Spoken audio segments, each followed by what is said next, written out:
दोस्तों, आज की दुनिया में बहुत कुछ घट रहा है, चाहे वो एशिया का राजनीतिक तनाव हो, एडवांस सैन्य तकनीकें हो या फिर प्रकृति का कहर।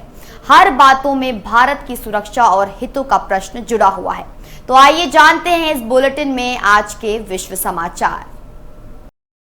पाकिस्तान के रक्षा मंत्री ख्वाजा आसिफ ने एक बार फिर अफगानिस्तान को सैन्य कार्रवाई की धमकी दे दी है। बुधवार को एक टेलीविजन इंटरव्यू में जब उनसे पूछा गया कि अगर शांति बातचीत विफल हो जाए तो क्या होगा, तो उन्होंने साफ कहा, जंग ही होगी।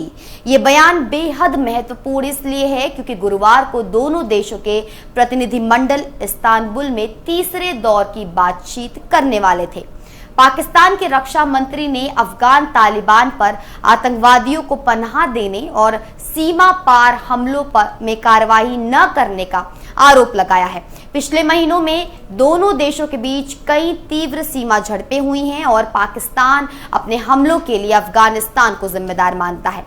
दरअसल पाकिस्तान में चल रहे तहरीक तालिबान पाकिस्तान यानी कि टीटीपी आतंकवादियों के एक बड़े हिस्से को अफगानिस्तान से समर्थन मिलने का आरोप लगाया जा रहा है।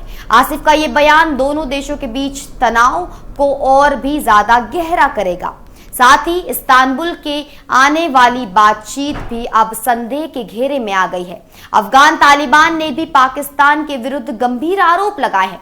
उनका कहना है कि पाकिस्तान अफगान नागरिकों पर ड्रोन हमले कर रहा है और इस्लामिक स्टेट आईएसआईएस आतंकवादियों को शरण दे रहा है।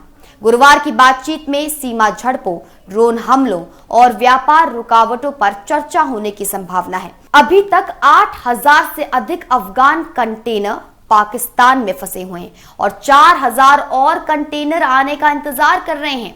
इससे दोनों देशों को भारी आर्थिक नुकसान हो रहा है। बढ़ते हैं हमारी अगली खबर की ओर।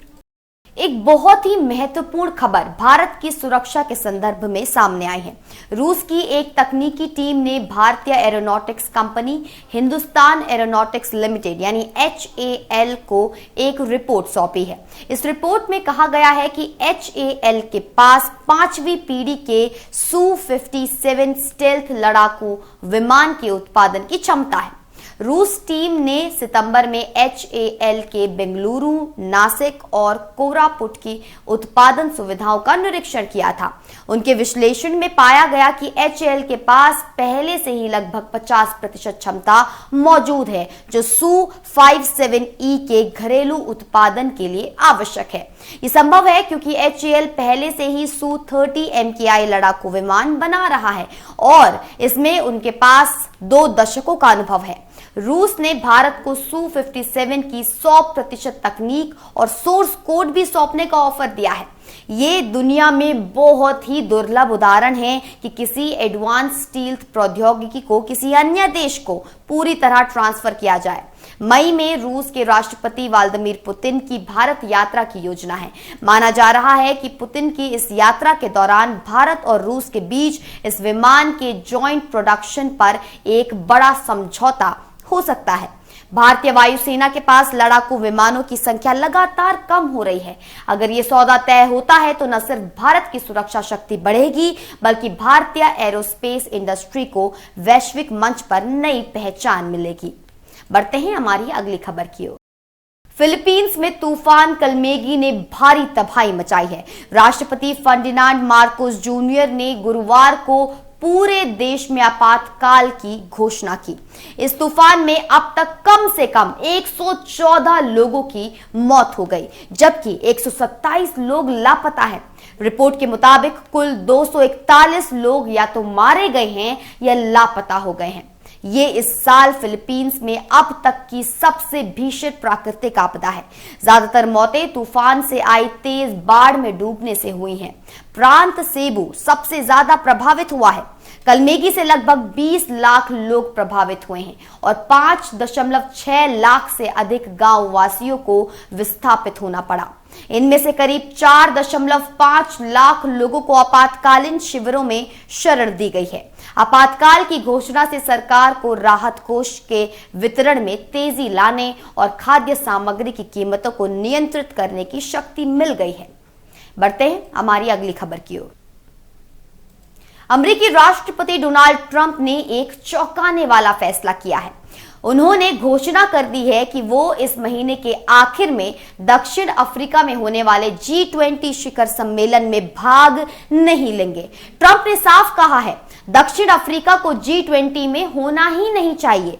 G20 सम्मेलन 22 से 23 नवंबर को जोहान्सबर्ग में होगा और यह पहली बार है कि यह सम्मेलन अफ्रीकी महाद्वीप पर आयोजित हो रहा है।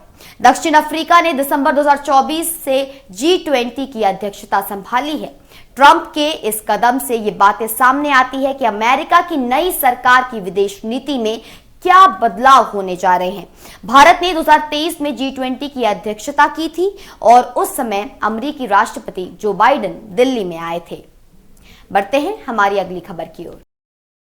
अंतर्राष्ट्रीय क्रिकेट काउंसिल यानी आईसीसी ने एशिया कप में भारत पाकिस्तान मुकाबलों में खिलाड़ियों के आचरण को लेकर कार्यवाही की है। 14 सितंबर को हुए मैच की सुनवाई में भारतीय कप्तान सूर्य कुमार यादव को आचार संहिता की धारा 2.21 के तहत दोषी पाया गया, जो खेल को बदनाम करने वाले आचरण से संबंधित है।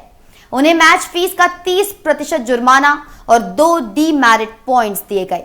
पाकिस्तान के तेज गेंदबाज हारिस रऊफ को भी समान जुर्माना लगाया गया, लेकिन उन्हें अतिरिक्त दंड के रूप में अगले 2 वनडे मुकाबलों से सस्पेंड किया गया।